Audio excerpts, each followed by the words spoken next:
आमच्या तमाम भारतीयांना, ग्राहक, प्रेक्षक, वाचक सगळ्यांना नववर्ष 2026 पर्वाच्या हार्दिक शुभेच्छा।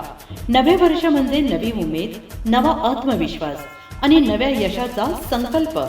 तुमच्या आयुष्यातील प्रत्येक दिवस आनंदाने उजळून निघो, प्रत्येक स्वप्न सत्यात उतरो आणि प्रत्येक प्रयत्नाला यश लाभो। आरोग्य, समाधान, समृद्धी आणि प्रतिष्ठा सदैव सोबत राहो। पुन्हा एक वेळ नववर्षाच्या मनपूर्वक शुभेच्छा। शुभेच्छुक सलीमबाई नदाब, संपादक Loksandesh news media private limited, Mumbai Sangli. संस्थापक अध्यक्ष India news power of media संघटना, Mumbai. CEO Nisargbhumi developers private limited, Ratnagiri. CEO growth Beej information technology company, Mumbai Sangli.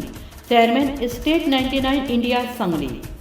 अध्यक्ष सांगली लोकल मार्केट सांगली। अध्यक्ष सेंचुरी मार्केट कमिटी महाराष्ट्र यांच्याकडून नववर्षाच्या हार्दिक शुभेच्छा। 88 30 24 78 86 98 50 15 58 23।